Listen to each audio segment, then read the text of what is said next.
고린도전서 1장. 나 바울은 하나님의 계획하심에 따라 나이벗 소스데네와 함께 메시아이신 예수의 부르심과 보내심을 받았습니다. 나는 고린도에 있는 하나님의 교회에 속한 여러분, 곧 예수께서 깨끗게 하시고 하나님으로 충만한 삶을 위해 구별된 신자들에게 이 편지를 보냅니다. 또한 나는 어느 곳에 살든지 예수께 진심으로 부르짖는 모든 이들에게도 문안합니다. 예수께서는 우리의 주님도 되시지만 그들의 주님도 되시기 때문입니다. 하나님 우리 아버지와 주 예수 그리스도께서 주시는 온갖 선물과 은혜가 여러분의 것이 되기를 바랍니다. 나는 여러분을 생각할 때마다 나는 여러분을 자주 생각합니다. 예수께서 주신 삶, 곧 자원하여 즐거운 마음으로 하나님께 나아가는 여러분의 변화된 삶에 대해 하나님께 감사를 드립니다. 여러분 안에 일어난 변화는 끝이 없습니다.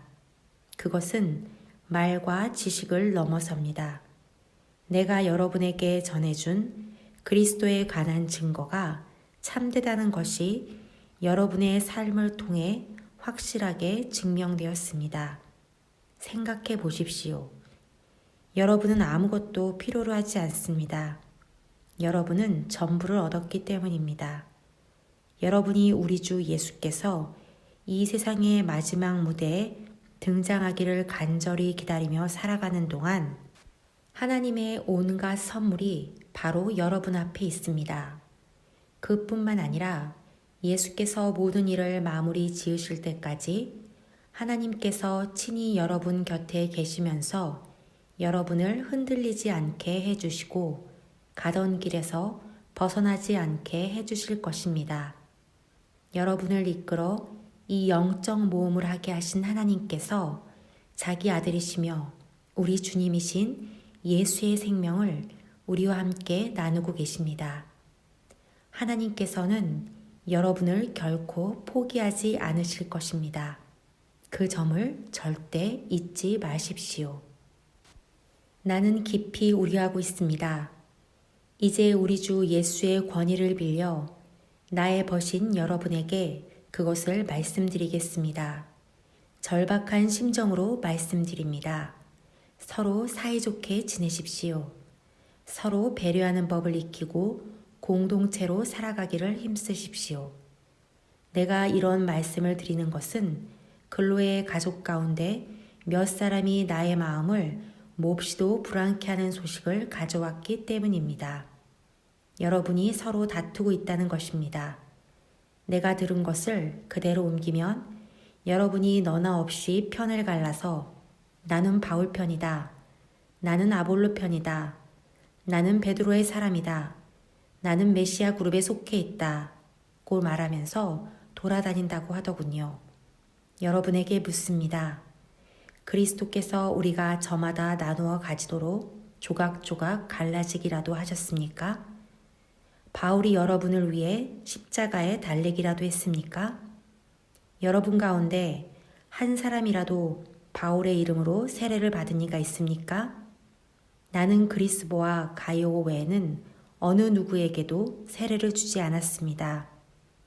여러분의 소식을 듣고 나는 그들 외에 아무에게도 세례를 주지 않은 것을 다행으로 여겼습니다. 내 이름으로 세례를 받았다고 떠들며 돌아다니는 사람이 하나도 없을 테니까요. 그러고 보니 스데반의 가족에게도 세례를 준 일이 있군요. 그러나 내 기억으로는 그것이 전부입니다.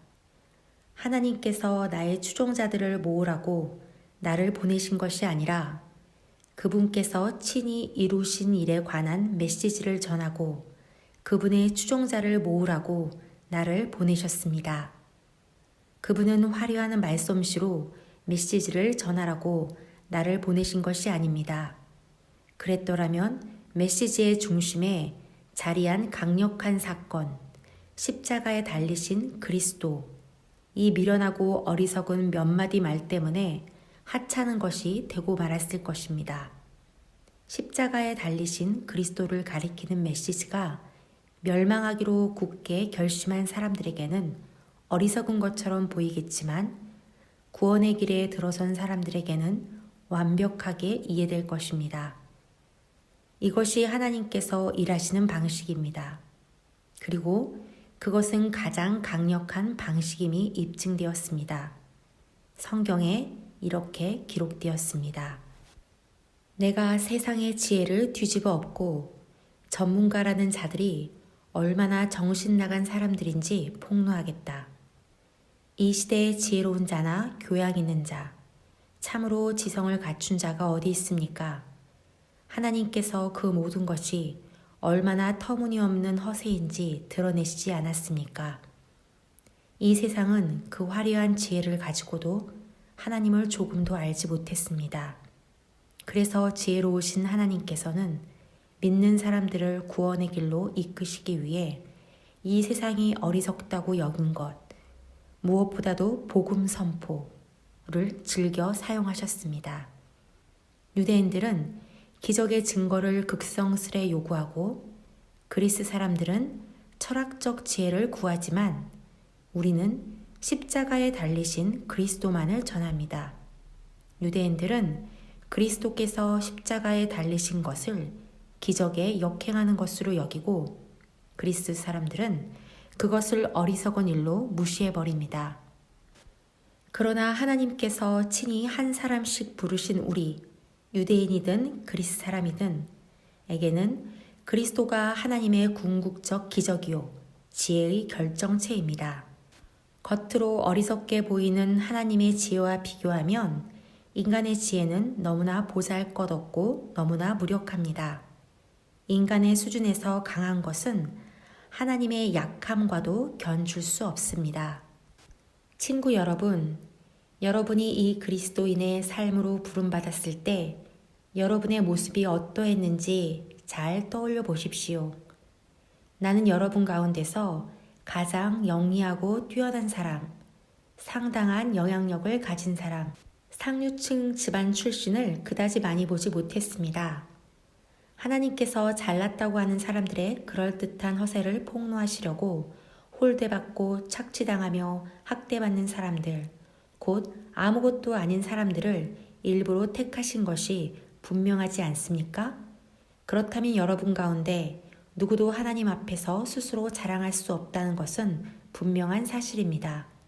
우리가 그리스도인이 되어 누리는 모든 것, 바른 생각, 바른 삶, 깨끗해진 경력, 새로운 출발은 예수 그리스도를 통해 하나님께로부터 주어진 것입니다. 자랑을 하려거든 하나님을 자랑하라 는 말씀이 있는 것은 바로 그 때문입니다.